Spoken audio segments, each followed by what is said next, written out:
Ձեր վարչապետը 4-րդ դասարանի կրթություն ունի, դիպլոմները առածը։ Ինը ակադեմիական քաղաք է կառուցում, բոլորը պետք է դառնան ակադեմիկ,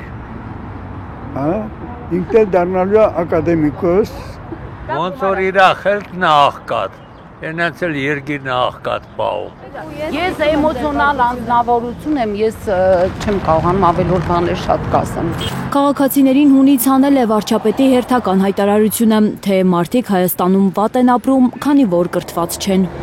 Աղքատությունը հնարավոր է հաղթահարել միայն աշխատանքի միջոցով։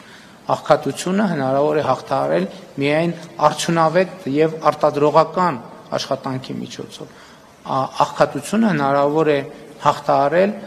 լավ վճարվող աշխատանքի միջոցով։ Իսկ լավ վճարվող աշխատանք կարելի է ունենալ միայն համապատասխան կրթություն ունենալու դեպքում։ Փաշինյանը համոզված է, աղքատության հաղթահարման բանալին կրթությունն է, եթե ուզում ենք լավ ապրել, պետք է շատ կրթվենք։ Եվ ելի եմ ասում, եթե նույնիսկ մենք այդ սոցիալական աջակցության փաթեթը ավելացնենք, ասենք ոչ թե մի հաց տանք ամեն օր մեր սիրելի հայրենակիցներին, այլ 2 կամ 3 կամ բանիրել, միսել, թթվասերել, մեկը նրանց կյանքում ոչ մի բան չի փոխվում։ Պատկերացնում եմ հարցի լուծման 3 գործողություն։ Առաջինը կրթություն, երկրորդը կրթություն, երրորդը կրթություն։ Չկա ուրիշ տարբերակ։ Բայց արդյոք միայն կրթության պակասն է աղքատության պատճառը Հայաստանում։ Քաղաքացիներն իրականություն են վերադարձնում վարչապետին։ Հայաստանում շատերը կամ իրենց մասնագիտությամբ չեն աշխատում, կամ ընդհանրապես աշխատանք չունեն։ Ես էլ կրթություն եմ, նստած եմ, ինչ անեմ, փորձ չունեմ աշխատում։ Կոնդուկ բալա քեչար ստադանա։ Կրթություն, ինքը կրթություն ունի, վերդոր նստելա վարչապետ։ Վարչապետի ասած ազդեցություն չունի ոչ մեկի վրա։ Վարչապետի խոսքով նրանք, ովքեր շատ են աշխատում, բայց շարունակում են աղքատ մնալ, հիմնականում կատարում են ցածր որակավորման աշխատանք։ Դրա պատճառն էլ է կրթության պակասը։ Կան նաև մարդիկ, ովքեր աշխատում են բայց շարունակում են աղքատ մնալ։ Ի՞նչն է դրա պատճառը։ Որտեղ նրանք կատարում են ցածր որակավորման աշխատանք։ Իսկ ի՞նչն է պատճառը, որ նրանք կատարում են ցածր որակավորման աշխատանք։ Որտեղ նրանք չունեն անհրաժեշտ հմտություններ, գիտելիքներ, կարողություններ ավելի բարձր որակավորման աշխատանք կատարելու համար։ Ես հիվանդության թոշակառու եմ, բայց դե էլի աշխատում եմ, էլի իրանց տված թոշակն ինչա 40,000 դրամ։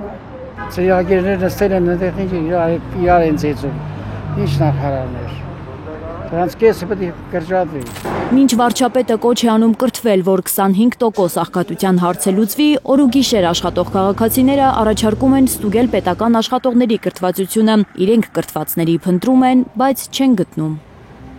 Ղեկավարները պետք է լինեն վերին աստիճանի եւ իրենց մասնագիտության մեջ խիստ կրթված եւ նույնիսկ բազմակողմանի զարգացած։ Դա անհրաժեշտություն է այս օրերում։ Չեմ գտնում այդպիսի մեկին, ինչ փնտրում եմ, բայց չեմ գտնում։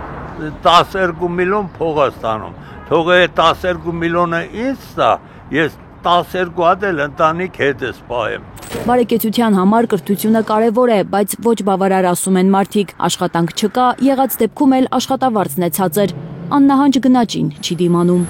Աննա Գյուռնազարյան, Միլենա Պողոսյան, Էլեն Յահինյան, Հայլուրի համար։